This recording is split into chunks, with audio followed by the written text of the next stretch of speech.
नित्यमनन्तरूपम् भक्तानुकम्पाधृतविग्रहं वै ईशावतारम् परमेशमीड्यम् तं रामकृष्णम् शिरसा नमामः.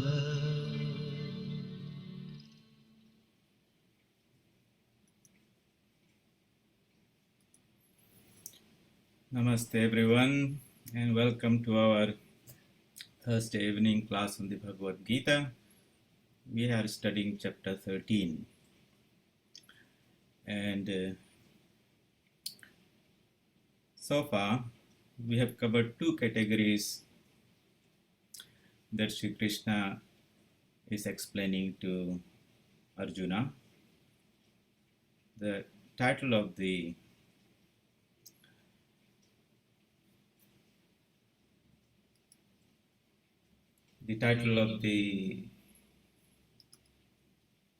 chapter is Ch13 Vibhaga Yoga.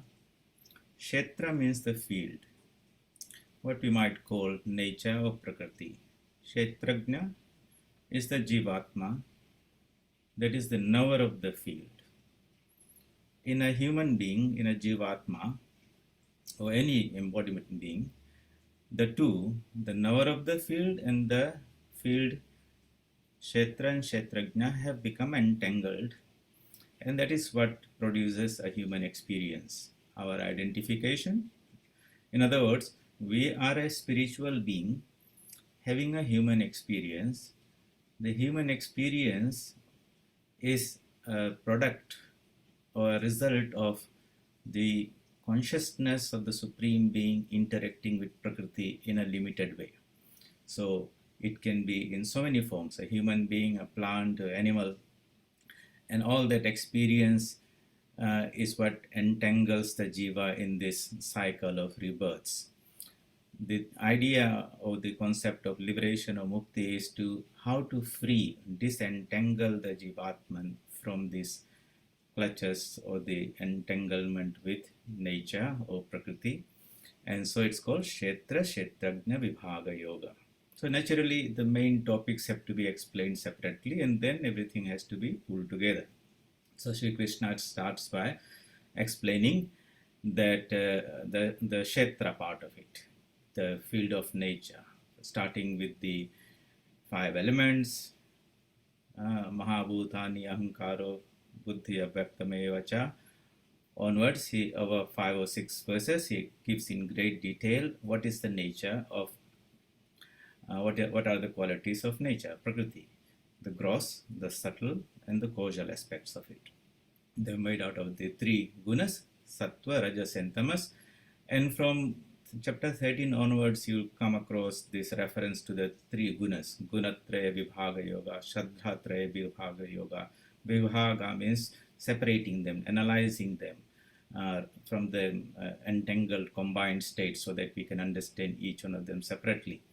So this is the very practical part of the last 6 chapters of the Bhagavad Gita are very useful in that the knowledge is applied. It allows us to analyze ourselves in the light of the knowledge that is given there, so that we have a deeper understanding of who we are.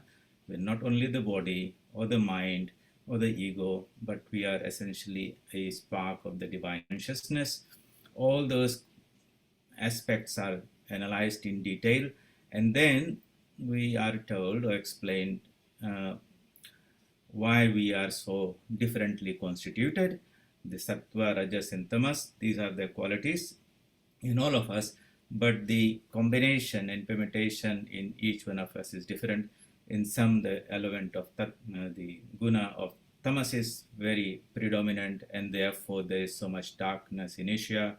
In others, rajas is very predominant or strong, and therefore there's so much passion, activity, greed, and all entanglement and engrossment with the world.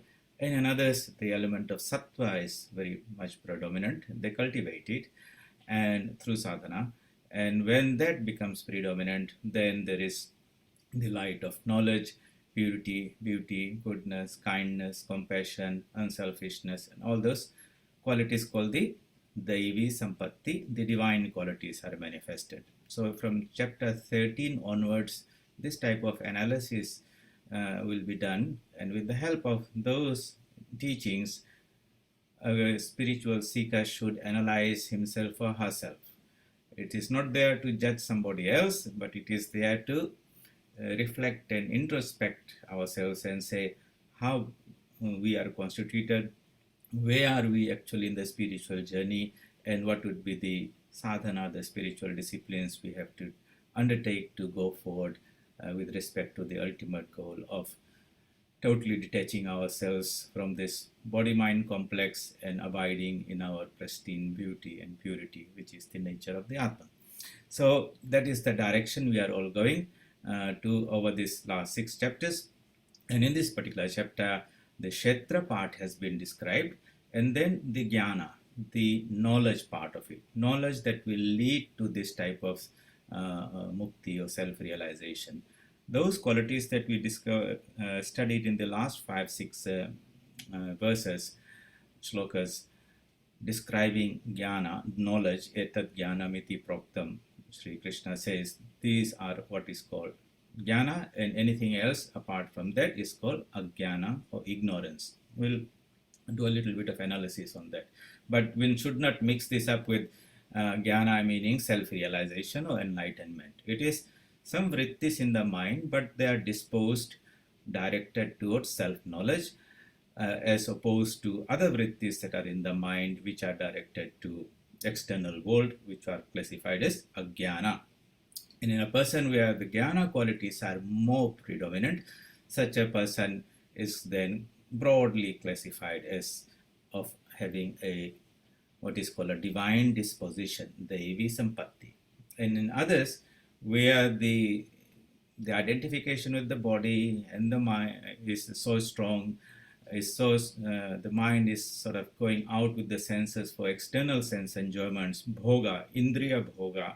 When that is so strong, they are more or less similar to animals, living at a very physical, material level, eating, drinking, procreating, being married, without perceiving anything higher. The discrimination hasn't awakened in them to understand that there could be something other than the body or the mind. And so these people, entangled in perceiving all these external sense enjoyments, they are classified as having demonic qualities or asuri sampatti. So those are the two broad categories are there. You will be explained in the chapters as we go forward. So now we are coming to the third category, which is about the Kshetrajna, the knower of the field. Up till now, when those ideas about the Kshetra and Jnana has been described, we could make some sense about it, understand it much easily, because that's how that's our field where we are operating in, and the language that has been designed for everyday conventional communication deals with these entities and varieties. But when we come to Kshetrajna, the knower of the field, then we venture into another area where very few people normally contemplate on. Our attention is so much directed towards the external world. Very few people are introspective and self-reflective to seek and ask the question, so who is this power or being, whose light of consciousness or power that operates through me? When I get up in the morning, the senses which were lying idle suddenly wake up, and I see, I hear, the mind begins to function, and the body becomes active. I go about my various activities and duties, and then when it shuts down or withdraws, the body lies there almost lifeless. The senses don't function. They don't see, even though things are there to be seen. They don't see, the mind doesn't think. So what is that operates through this mechanism of the body-mind complex? And then we sometimes see that consciousness sometimes totally departs and then that body begins to rot, and it has to be disposed of. So what is that magical being entity that operates through this mechanism called a human being? And when people begin to inquire about that, that inquiry starts only when there is a awakening of what is called a higher power in the mind called the buddhi, the power of discrimination. Discrimination only awakens when there's some degree of sattva in the mind. And if that sattva is lacking, so to say, then this power of discrimination does not awaken. It's a subtle power of discernment between two things, between right and wrong, good and bad, what is eternal and what is transitory. That type of thinking or analysis begin to happen in our mind space. So when Sri Krishna will start talking about Kshetrajna, we'll find that our human language is not really uh, designed to cater for that type of subtle explanation. And Sri Krishna will explain through the next 5.5 verses the nature of the Kshetrajna by sometimes bringing in ideas that seem to be opposite. And so just keep that in mind as we go through that. Let me bring in the camera, the iPad. 1 minute.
Just a minute. Let me get this iPad connected.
Sorry about that. For some reason, the iPad is not getting connected. Maybe let me see if I can get that there today.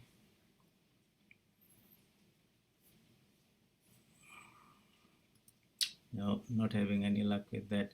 So please refer to the notes that are in front of you, and we'll carry on from here with what I have in front of me. So looking at chapter 13,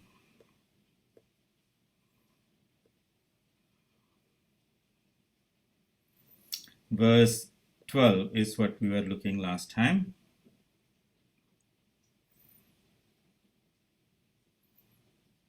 And Sri Krishna introduces Geyam Yattat Pravakshami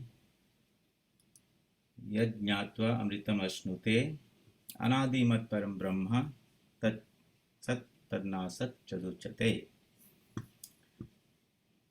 Okay, I think you are getting the particular verse there now. I shall speak of that which is to be known, by realizing which one attains immortality. So the end result of the study, the goal that the seeker will aim for, immortality, is now explained right up front, so that there is a target for one to work for. All of us want to attain immortality. That being the goal is defined first, and then the means and the process will be defined, discussed in detail. So it says, Anadi mat param brahma tan nasat tan tatsat tan nasat uchyate. That supreme Brahman, param Brahma, Anadi, is without any beginning, and that which is without beginning doesn't have a present and will not have a future. So that means it is really beyond time in all the three denominations of time. And it is called neither being or not being, Sat or Na Asat. That means what it is, real nature cannot be even described in any way. Sri Ramakrishna would say that Brahman alone is the only entity that has not been made uchistha. Uchistha in Sanskrit or in our languages means that has not been polluted by touching with the tongue. Jhutha nahi kiya gaya hai. So the meaning is that human speech has not been able to explain and define what this reality is. Why? What's the explanation for that? Anything that we express through words has to become objectified. It is something other than that which we define and describe by capturing with the human language. But the Atman cannot be objectified, because it is our eternal subject. We are that being. I cannot objectify myself.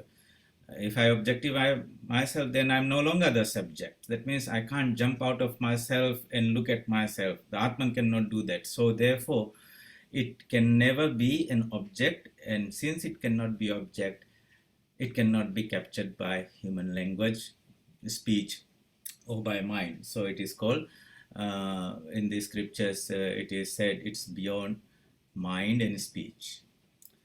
But it exists. We all exist, that we know, but we cannot really describe ourselves, who we are. So in terms of using human language and all that. So we'll come across this type of difficulty in trying to express the nature of the Supreme Being. That is the nature of the Param Brahman. But that same reality, which is the transcendental reality, is also immanent in everything. Immanent means is present in whole creation. And therefore we can see certain signs by which we can infer that there is a power or being who is sort of indicated through so many ways in nature. So to give an example, suppose you go to a remote island, an inhabited island, you're walking on the beach, you do not see anyone's soul around there. It seems to be totally deserted. But then you come across a few footprints in the sand. By seeing the footprints, you deduce that there is somebody here, because that is the indicator of a person living around this place. So likewise, in this whole universe, we find so many indications of some divine presence in a human being, that life force, that consciousness, that thinking that we experience, by which the senses function, mind functions, body functions. These are the footprints by which we understand there is some entity or consciousness operating in this body. And when that departs, we do not know the nature of that entity. You might say that I know so and so as my son or daughter, husband or wife and all that. But really, we just know what that entity is, how that entity is operating in that body-mind complex. And when that departs, you do not know who was there that was born as that particular person, acted through that body-mind in a particular way, in relationship. And when he has departed, we really do not know who has departed. All we know was something that was happening. It is like electricity itself, which is invisible. You do not know its nature, but we can see its effect in the light that comes out of a bulb, in the movement of a fan, or its heat in an electrical heater. From that, we understand that there is some power which is invisible in itself, but manifests itself in so many ways. So if somebody asks you, is there electric power in the house? And you do not go and start looking at the electricity. You will try to switch on one of the appliances and see if it is it switches on, the light comes on, and therefore you infer that yes, the invisible electricity is there, but we don't see the entity itself, we see its effect. So this supreme Brahman, which is pervading everything, right from Brahmaloka to even a piece of stone, manifests its power and energy in so many ways through so many bodies. And through these we can infer its presence, but in itself it cannot be grasped by the senses or the mind. So that is the challenge. It's not that we are totally oblivious of it. No, we are aware of it, yet we are not able to grasp it with the help of our mind and body, so to say. So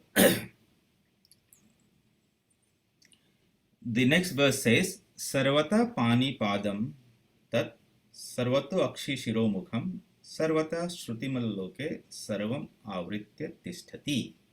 Sarvata means everywhere. Sarva, sarva word start means everywhere, so sarvata, everywhere. That being, the Ch13 is all pervading. Sarvata pani padam tat. Pani means hands, padam means feet. So it's not like a human being who has got 2 hands and 2 feet and confined to one place. Its movement is experienced everywhere. It is present everywhere. When we are standing in one place, our presence is in that limited space. And when we work, whatever through our hands, that activity is confined to this body-mind complex. But this being that is there, that means the infinite consciousness is present or omnipresent in all forms, in all hands and all feet. It is the one reality. It is like that when electricity is saying, I alone pervade through all the light bulbs and all the fans and appliances. It is me that is making it all happen. In that way, we can say, through a little bit of physics and science, that we know that energy actually is the one reality, or that consciousness is the one reality which activates all beings, whether it's a human being or insect or a divine being. That is the power. Sarvata pani padam tat. Sarvata akshi shiro mukham. Akshi means eyes, so it sees through all eyes. Its heads are everywhere and its mouths are everywhere. That means it eats through all mouths. Sarvata shrutimal loke. Shrutimat, its ears are everywhere. And sarvam avritya tisthati. Tisthati means tistha, it exists. Loke means in the multitude of all creatures. How does it exist? Avritya, it pervades everything. So basically, through this verse, Sri Krishna is trying to talk about the omnipresence of that universal consciousness in all beings, in all creatures, whose activity, whose power makes the activities of the hands and the feet and the eyes and the mouths, eating and movement, listening, and we can understand that when these senses operate in any of these creatures, behind the senses is that power. It pervades it. Without that power, those senses become lifeless, inoperative. And when we think about ourselves, then we can understand there is a power. We are not able to pin it down to what it is, its nature, but we can understand that it is there operating through us. So this idea is expressed through this particular verse, the omnipresence of that power in all forms, working through all senses, in all creatures. How does it happen? It pervades everything. To pervade means it is inside and outside also, in all of them.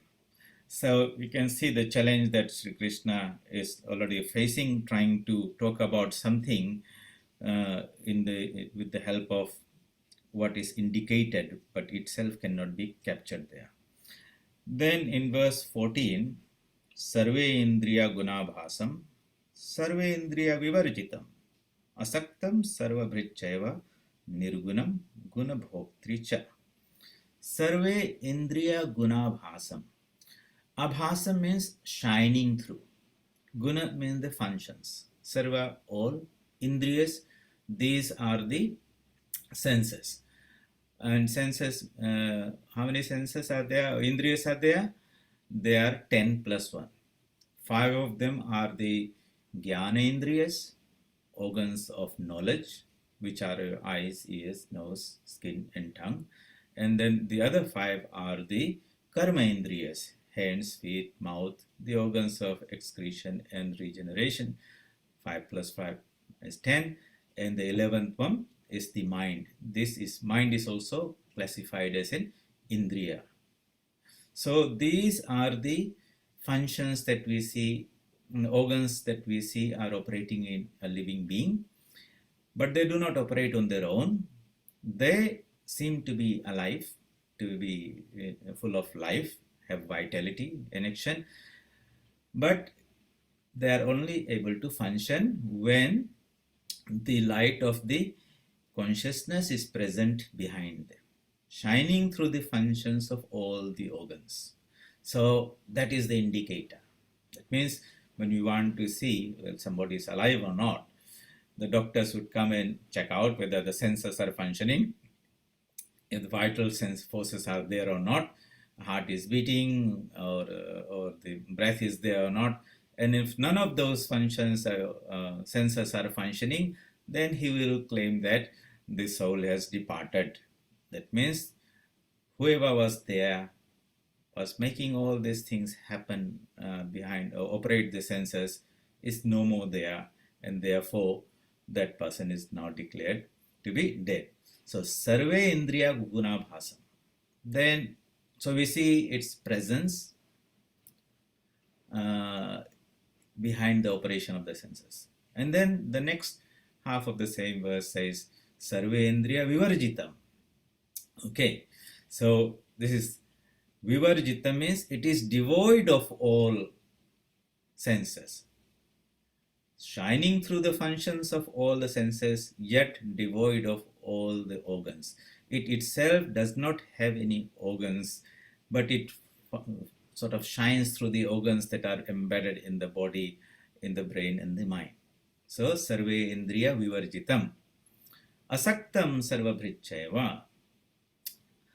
While it is operating through the senses, does it get attached to it, or is it totally detached? The answer is Asaktam. It is unattached. Sarvabhrit. Sarvabhrit means it is the support of all of these senses. That means the senses cannot function on their own. They need the support of the consciousness. The consciousness operates through the senses. And yet, the consciousness does not become attached to them. It can always pull out of it at any time. But the senses cannot say, I'm not going to operate without you. The senses are dependent on the consciousness, but the consciousness is not dependent on the senses. So basically we see that we are now not trying to study some God who resides in some heaven, far away place.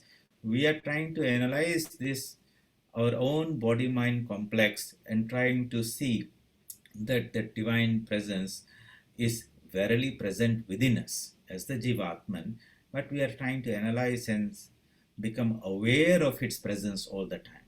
The utility of this study would be, if you wanted to practice, is that, well, in your everyday activity, will become mindful of the presence of that consciousness or Jivatma or the divine presence operating through the senses, through the mind, through the body and everything. That would be like an enlightened perspective or understanding of how we are transacting our everyday life. But if we did not have that understanding, what we are getting here in the Bhagavad Gita, then we will think that, okay, here's a body, in it senses are there, behind that is some mind, and there's an ego in it, and that's it. And this ego is operating everything. I am the doer, I am the enjoyer. And that is what is called ignorance. Kartritva abhimana, I am the doer.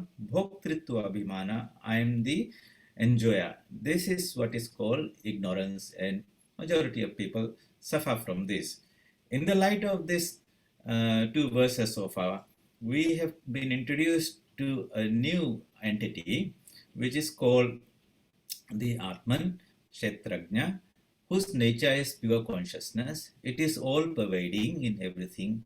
In itself, it is not known, but it can be inferred through the functioning of the various organs and the senses and the body.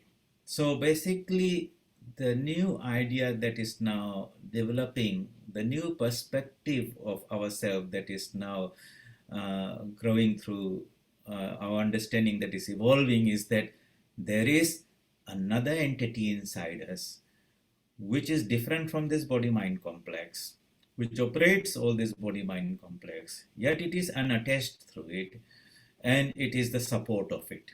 Asaktam sarvabhricheva nirgunam guna bhoktricha. It is without any qualities. The word guna means attributes or constituents. The fundamental qualities. Quality is probably not the best word to capture the meaning of the word gunas, because gunas are not only qualities, it's also the substance also out of which this whole universe has been created.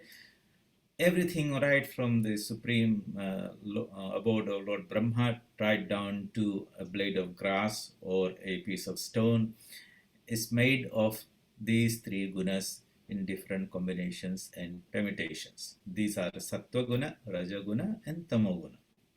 In the higher beings who dwell in the higher planes of consciousness, Sattva is more predominant and Tamas is very less. And as we come down to the lower planes of existence, Tamas becomes more and more, and Tamas hides the consciousness, its manifestation of the consciousness. Consciousness is present equally in all of them.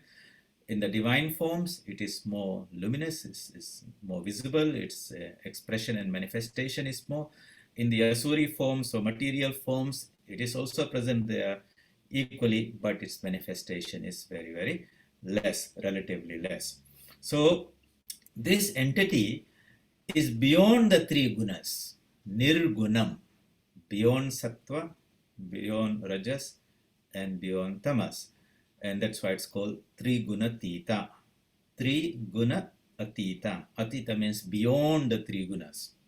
So elsewhere in the Bhagavad Gita, Sri Krishna talks about the attributes or the qualities or characteristics of a realized soul who has gone beyond the three gunas. Trigunatita. How does he move? How does he think? Who has transcended all limitations of Prakriti and abides in his own pristine purity and beauty. Yet he is functioning, but his behavior, his or her behavior is not like that of an ignorant human being. Those qualities are described so that we understand or get inspired to pursue that path and discover that wonderful essence or nature of who we are. So this Supreme Being is really beyond the three gunas. The Ch13 is beyond the three gunas. And yet Guna Bhoktri. He is also the enjoyer and the experiencer of the three gunas. So this whole creation, all the forms that are there, human being, plant, animal, these are so many uh, means, channels through which the divine experiences this creation. Happiness and misery, birth and death, life and health and disease, knowledge and ignorance, happiness and misery. These are so many varieties of experiences that are available in different degrees in the realm of nature or the relative world. And the jiva who inhibits these various bodies, whether plant, animal, or divine forms, enjoys those various experiences. So is the enjoyer of the gunas and the experience of the gunas. So in one sense, it is told, look, he's totally beyond the gunas. The next half the same verse, it is said, no, he is indwelling the gunas and is enjoying it. He is totally unattached, and at the same moment he is told he is the absolute support, the supporter of all these things. So here we are really struggling with the human language and taking these opposite ideas that seem to be contradictory, the two extreme poles, trying to say that with the help of those extremes, trying to grasp with the help of the mind, or get some, can't grasp it, get some indication, information, knowledge about this being, the consciousness that is inside all of us. And the idea is to develop a sense of awareness of the presence of the divine in ourselves. So hereafter, in your application, in our everyday life, as we go around doing various activities, the accompanying idea should be that the divine is present in all of us in these forms. And he is the real enjoyer and the doer of all things. And we have to understand that to be the highest common factor. Without its presence, nothing happens. And if we do not bring that entity in our everyday life, if it does not have any place in it, then we are not established or not grounded in the real higher truth. That means if somebody says, I am this body-mind complex, I am a jiva, I am doing everything, and when I die, everything becomes zero. That means that person is not really anchored in the higher spiritual truth. With the help of the scriptures, as we read, shravan and listen, manan, contemplate on this, meditate on the divine presence or the presence of the divine in our own heart, that idea that I am really a spiritual being having this human experience, my nature is something far superior than whatever is being expressed by this body-mind complex. And there are so many bodies and minds in different levels are there, manifesting the powers of the divine in so many different ways. The human body that I have has its own limitations. The limitations should not define me. Really, my real identity is not this body, it's not this mind, it is my spiritual essence. And we should move our locus or sense of identity and be anchored in that spiritual awareness and operate from that point of view. So in our day-to-day activities, as much as possible, we try to remind ourselves, and at the time of meditation, we try to get ourselves grounded in that reality. And the method, of course, would be to go beyond this mind, because this mind itself is the prison house in which we are trapped. So those were the two verses we have studied so far, verse 13 and 14. And then again we come to verse 15. Bahirantascha bhutanam acharam charamevacha sukshmatvat avijneyam durastham chantike chatat. It exists. Where does it exist? Bahir and antar. Bahir means outside, antar means inside. So the idea is actually the boundaries that are there, they do not limit it. It is all pervading. It's like if you look at a soap bubble, you blow a soap bubble in this space. what do you see? You will see a thin film of moisture or water, but inside is the air and space, outside is the air and space. It's a continuity, but somehow the bubble seems to define it. And we say that which is within the bubble is the property of the bubble, anything outside is not its. But the space cannot be defined or demarcated, separated. Likewise, this all pervasive nature of the Supreme Consciousness is both outside and inside. So outside and inside is sort of a language we use from a human point of view.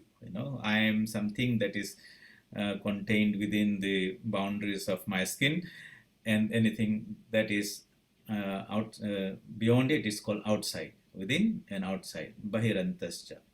So this being, this pure consciousness is both existing outside and inside of all living beings, bhutana. Acharam charamevacha. So various entities that are there, created beings are there, can be broadly classified into two categories. One is those that are moving, and next one, those that are not moving. Charam means moving, like a cow, human being, living beings. So we call them living beings. One of the qualities is they can move around. Acharam means, when you put the prefix a in front of charam, it means not moving. So this would be like a tree not moving from one place to the other, or a piece of stone, but they're all existence. Within these two categories, we more or less sum up all types of existence that are there. So bahirantascha bhutanam acharam charamevacha sukshmatvat avijñeyam. Sukshma means very, very subtle. So subtle, let me give an example. So a piece of ice is gross. I can take hold of it. I can, with my hands, I can define it, measure its weight. Maybe if it's a cube, then I can measure its dimensions also. That's called sthula. Sukshma is the same substance when it melts into water. I can see it also, but I'm not able to hold it in the same way I could hold a piece of ice. And that, what is called water, has got another form. So water is one form of this, whatever the substance is. Ice is another form. And when you heat it, it evaporates and becomes water vapor. Now it is invisible. You can't see it, you can't hold it. You might feel a little bit of moisture and humidity, but it has become so subtle. Just because the eyes cannot catch them doesn't mean those water molecules do not exist. They have become so fine that the senses cannot grasp them. So that is to give an idea what is meant by sukshma, subtleness, intrinsic subtleness. So everything that we see around us, which is called matter, which has got a form, is really, in its another aspect, is energy. Einstein has said that there's a relationship between matter and energy, E is equal to mc squared. All those forms that are there in front of us are really energy at a lower frequency of vibration. So let's go back to this ice and water thing. Water vapor means water molecules are vibrating at a very high frequency that they cannot be clubbed together. But as the temperature falls down, the water molecules come together and you find little clouds and mist and things happening. As the temperature falls down further, the water vapor condenses and we have another substance called liquid. And when the temperature falls down further, it takes a definite form of ice. It's the same water molecule. And it's just that the energy levels are different. So likewise, that which is the physical material world around us is something, whatever it is there, that has materialized, concretized, and we call that as matter, and our five senses are able to pick them up. But they can exist in their subtler form, and that would be what is called the Shabda state of a thing. So a little bit of technical concept that comes in there. Means the idea or the subtle aspect of the thing. That which takes the form matter, but when the form disappears, it exists still in what is called the mind or the subtle body. So in a human being, we have got three bodies. That's how the scripture says. Sthula Sharira, which is the gross body. Sukshma Sharira is the subtle body. What is that? These are the mind and the tanmatras, the subtle body, which does not die when the physical body disintegrates. And beyond that, equivalent to the water vapor, even finer than the subtle body, is the Karan Sharira, the causal body. Beyond that is the Atman, which is no body. So this no body Atman has put on these three bodies, and we are now trapped in these three bodies, and we now and then shed off the grosser one, the subtle one with all its prarabdha, karma remains, and then it reincarnates, takes up another body in another place, and the cycle of rebirths goes on, and that's what is called samsara. And in this way, the Kshetrajna gets embodied repeatedly. Why does it happen? Because it has become entangled with it.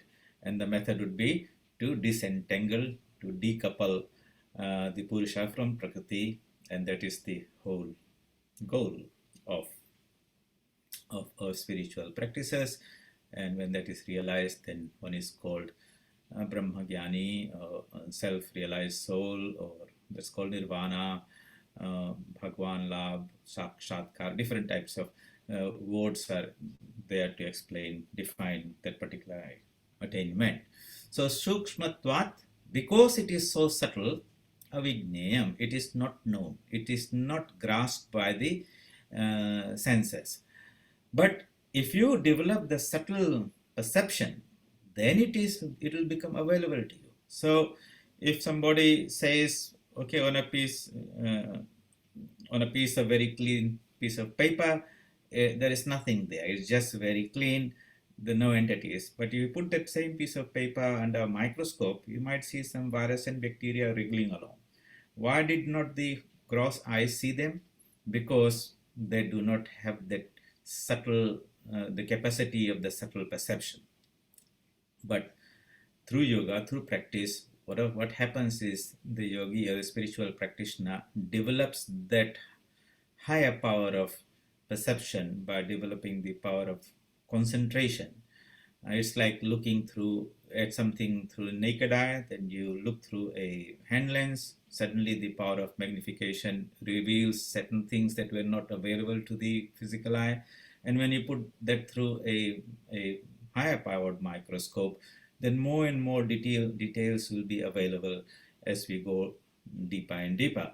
So all those various aspects of knowledge are there. It's just that the tools or instruments that we use have varying degrees of or capacity to discern or obtain that knowledge. And what yoga really means in the early stages, or is a systematic practice by which we develop the power of the mind, so that its capacity to observe and separate the subtle aspects of reality is possible. So that subtle thinking, the deep, what is called, actually it's the buddhi power, this power of discernment, the power of discrimination, like the scalpel of a surgeon, he can cut so finely, while a person whose mind is not so properly trained and developed, his mind is classified like a dull, blunt knife. That's why sometimes in the school the teachers will tell such a student is very sharp, and another one is so dull. Basically, they're talking about the quality of the mind, how quickly the student can grasp the teaching that the teacher is trying to get across. Some people are very sharp, they can pick it immediately. Others are there, it takes a lot of tutoring and help and support. Even sometimes even then they will not be able to do it, because you just can't sharpen the mind of that person immediately there. That's how we are constituted. And so some people struggle less, some don't struggle so much. And that's what makes a difference between a person and a person. So, Sukshmatvat Avijñam. This Atman is so subtle, it's that it cannot be grasped by the senses, Jnanendriyas. It cannot be even grasped by the mind. And then, what the other qualities? Durastham cha antike chatat. So it is very far away. It is very far away for the unenlightened. And cha antike. Antike means is nearby. How near? It's the very soul of our sense. Nearness means some degree of proximity. But you cannot talk about yourself being near to yourself. There are no two things that you can say. I am in my own place. There are no two entities to separate and say this is so close to us. If there are two people or three people, let us say, one is 10 meters away, another one is 2 meters away. So you can say the one 10 meters is far away from me, and the one near 2 meters is nearer to me. But can you apply that to our own self and say, where are you with respect to yourself? He said, I can't compare. So that is the problem. It is the eternal subject. It is the one that is illuminating everything. Yet it is present in everything, is all pervading. So here we see the challenge of the human language, where the extreme opposite words are being utilized to give some hint about the inscrutable or incomprehensible nature of the Supreme Self, and yet at the same time some idea of its grandeur, its wonderfulness, that it is something so supreme and sublime, and we are just getting a little hint of its powers operating through us and our own personality and individuality, and through others also. Bahirantascha bhutana acharam charamevacha sukshmatvat tadvijneyam durastham shantike chatat. So now this is the challenge Sri Krishna is having to explain the various attributes and qualities of the Atman. By the way, are you able to see my screen? Can somebody give me a feedback? No, Swamiji. You are seeing? No, we can't. No, we can't. Hello? We cannot. You cannot see the screen, eh? Can't see the screen. Can't see the screen. No. Okay, so some problem is there. That's why I was going to write something there, but then I can't do that. You will see to fix that next time. So let's go to verse number 16. Avibhaktam cha bhuteshu vibhaktam iva cha sthitam bhuta bhartri tatagnyayam grasishnu prabhu vishnu cha. The running translation is, and that noble, though undivided, appears to be existing as divided in all beings. And it is the sustainer of all beings as also the devourer and the originator. So some more qualities of the Supreme Being is being talked about. Avibhaktam cha bhuteshu vibhaktam iva cha asthitam. So the word avibhaktam means undivided. No. It is undivided, yet it appears to be divided.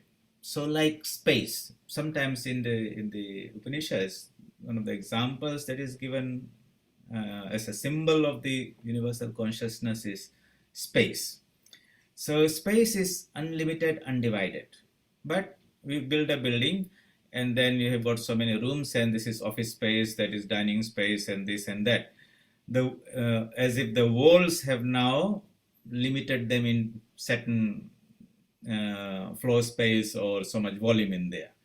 Really, if a big building comes and you've got so much room defined as so much space, and if the same building is dismantled, the space that was there before the building came and the space that is there after the building was destroyed is unaffected by the building that appeared or disappeared. So it is avibhaktam, undivided, but appears to be divided. Avibhaktam cha bhuteshu. In all beings it appears to be, it's undivided but appears to be divided in all beings. So the way to understand would be, it itself is the universal consciousness, but that consciousness appears in different ways in so many people.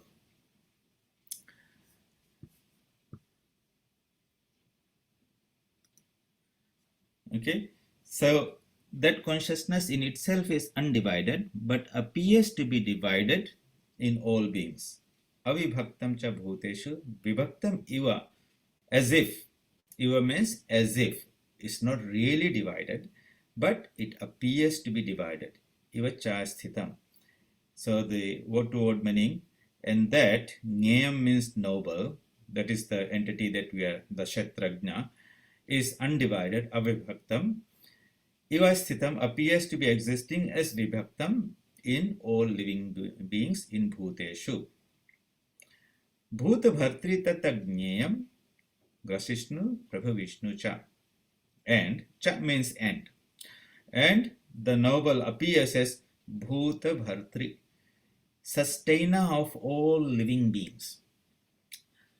Living beings require some sustenance, and that being who is sometimes responsible for that in our Trinity, Brahma, Vishnu and Maheshwara. So Vishnu is the one that helps in the sustenance of the whole universe, its preservation. That power, things exist, forms exist, activities happen, processes happen, life appears and disappears, because there is that's the power of consciousness behind that. If you take that out, then a human being is not able to sustain himself. So one of the characteristic of life force is that it will gather matter and grow something into, create a body. It will also sustain it, and when it fails to do that, then the form disappears. So imagine a child is born as a little few kilograms. It takes matter from nature, food, water and everything, and it builds the whole body. And it grows into an adult. And then while that is happening, constantly the cells in our body are dying, and old ones are dying and new ones are being born. But during the period of growth, the production is greater than destruction. Then comes a certain age where you have reached a particular height and weight and all those things. Then the challenge becomes to sustain it. And therefore, as cells die, new cells are being replaced, and one is able to maintain that health. The black hair remains, the skin still looking good. But at some stage, the capacity to regenerate becomes insufficient to counter the destruction of the cells in our body, and that begins to manifest in our cells. The hair begins to turn gray and white, the skin becomes little shriveled. That means it is now in the process of decay. The power that is operating through all these processes that brings about any living being that is born, whether it's a plant or animal coming out of a seed, grows, remains for a particular lifespan, and then becomes old and disintegrates and returns to its elements. That power is the power of the consciousness or the Atman, sustainer of all living beings, Bhuta Bhartri. And while it is living in all these beings, it is constantly devouring, means consuming, assimilating things into itself and creating. So we devour food, and then it's converted into our human tissue in our body.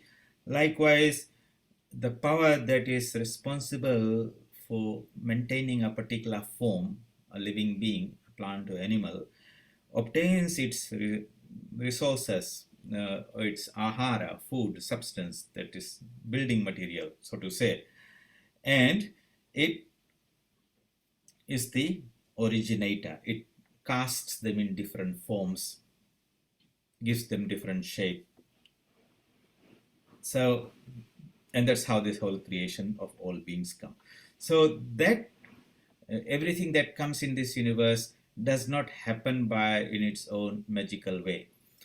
And you will see now how much this is different from the teachings or what the scientific world says, that this whole universe came out of a big bang. What bang we do not know, but in the early stages, all the subatomic particles came, and then later on the various elements came, and they kept on combining and recombining. At some stage, various life form appeared. Where did it appear from? We do not know. But in our human being, they think that the idea of consciousness that is there is a result of some neural brain activity that's happening in the mind, in the brain. And in their idea, the whole concept of consciousness is totally absent. And it's all about a very materialistic view of life, of existence, and they get bogged into that. While our Vedic rishis, they also went out to study, solve the same questions, riddles of life, but they did not utilize all this telescope, microscope, and particle colliders and all that. They decided that the better way would be to use the same mind, but develop this mind and its power of concentration and redirect it from the outgoing material world inwardly to itself. And then with that high-powered telescope or microscope, to use the analogy, they could penetrate beyond the gross physical body, beyond the realm of ideas and thoughts, what we call mind, beyond that another realm even finer than that, which is called buddhi or intelligence, and they came face to face where all things were resolved into that universal, undivided, pure consciousness, whose nature is, it is eternal, it is immortal, it is pure, it is blissful, it is absolutely free, it's the abode of peace, beauty, goodness, strength, fearlessness, all wonderful things that are attributes that we put together in a basket and say that is what is defined by the word God or the Supreme Being. That was the discovery and the realization of this rishis. They were also scientists and researchers, but they studied the true human nature. And what they found that the gross material and mental bodies, these are just layers. They are not our true self. When they discovered the ultimate reality, they also discovered that they themselves are that ultimate reality. This Jivatman is none other than the Paramatman. I am Atma Brahman. And that reality or that discovery is so profound, so wonderful. And that is what is being taught in the scriptures, and that's what great teachers like incarnations, Krishna, Rama, Ramakrishna, Vivekananda, Ishwar Kotis, they come to share that knowledge with mankind in every age. And we are studying the Bhagavad Gita, which is the song of the divine. Sri Krishna is an incarnation of the divine, where he's sharing the knowledge and the wisdom about the spiritual dimension that is present in us and around us in all beings. So that is the theme of the Bhagavad Gita, and we are studying Kshetra, Kshetragna Vibhaga Yoga, trying to understand those categories. 3 categories. Kshetra is the field, Kshetragna is the knower of the field, in between is the mind, and the mind can be disposed towards the material world. That would be a mind towards ignorance, and there could be a disposition towards the Atman nature, and that would be called knowledge, that we have already discussed. So I think another 1 or 2 verses, Sri Krishna will talk about the nature of the Atman, and we will carry this forward in our next class. Hopefully I'll get that iPad working next time. So let us conclude today's class with this.